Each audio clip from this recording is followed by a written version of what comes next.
starting with Food Ingredients First. I'm here with Owen Ensor, who's the CEO of Meatly. Welcome, Owen. Thank you. Great to be here.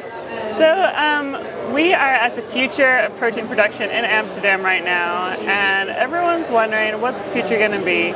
Could you tell us a little bit about your company, Meatly? How did you get started, and what are you doing? Yes, Meatly is a cultivated meat company, or lab-grown meat company as it's known.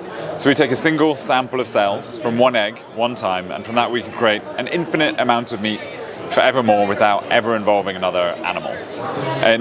We've been going about 4 years. We're the first company in Europe to ever sell cultivated meat. We did that initially for pet food. Okay, and you're based in the UK? We're based in the UK. Okay. So being based in the UK is a critical point. Yes. Is that right? Okay, yes. So tell us about the regulatory environment of the UK versus the EU. Yes. So the UK has been a great market for us. There's a lot of interest in sustainable ingredients and sustainable products. It's also a great pet food market, which is our initial starting point. In terms of the regulatory environment, obviously those have split since Brexit. A lot of the regulation from Europe was inherited to the UK, but a lot of regulators are now trying to find new ways of regulating products, and food is one of the key areas they're assessing. So for us, we worked with the UK regulators quite closely to explain what we were doing, why we're excited about it, the impact it can have. And we were able to get regulatory approval within about 2 years. And the UK has now set up a sandbox, so the regulators are taking time to learn about cultivated meat, how they want to regulate it, so that they can set a concrete process in place.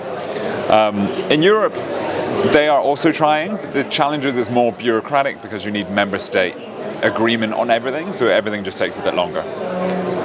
Okay. So when is the sandbox expected to expire and they have the framework?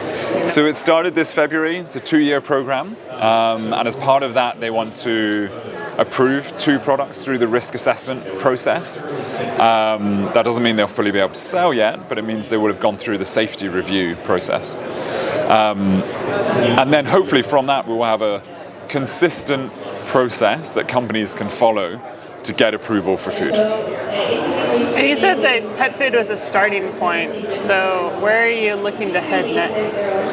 So for us, we love the pet food market. It is all about loving animals, so you have a lot of people who are very welfare focused and sustainability focused.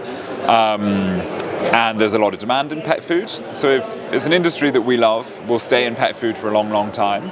But we might look at licensing our technology into human food or entering into human food directly. We're going to wait for the regulation to get clarified before we do that, so it's a less risky process. Are you also applying for regulatory approval in other markets outside of Europe or the EU? Yeah, we've talked to a lot of regulators. We are interested in different markets. North America is a huge pet food market, so that's very interesting, as well as Europe. So most pet food globally is sold in Europe or North America. So how did you actually get started with this cell? Can you tell us about the first cell? Yeah, so the cells come, as I say, from a chicken egg. That is a fertilized chicken egg. They're taken at day 10. And from that you can create an infinite amount of meat. So the cells are doubling, as all cells do, and they just continue doubling over time. And so yeah, we received a single vial of cells, and now we're able to create as much meat as we want. It's a very simple process. You put it in a large container, very similar to fermentation. We add in the nutrients that those cells need. So these are amino acids, minerals, vitamins. The cells metabolize those, and after about a week or 10 days, you have exponentially more than you put in. So we harvest those. It has a chicken pate consistency, and we sell it to pet food manufacturers to make delicious meals for our pets. What percentage of these cells would actually go into a finished product of pet food? Yeah, it really depends. Pet food varies anywhere from 0% meat to 100% meat. Most are 20 to 30%, and that's the range we'd probably go for. Okay. Is there anything else you'd like to tell the world? I think for us at Meatly and for the industry, we're at a really exciting inflection point. So we are about to scale up. There's 1 or 2 companies who have already scaled up. And I think in the next 3 to 5 years, we'll be able to prove unit economics, we'll be able to prove this at scale, and then start rolling this out in an industrial way beyond that. Okay, thank you so Good. much. Thank you very much.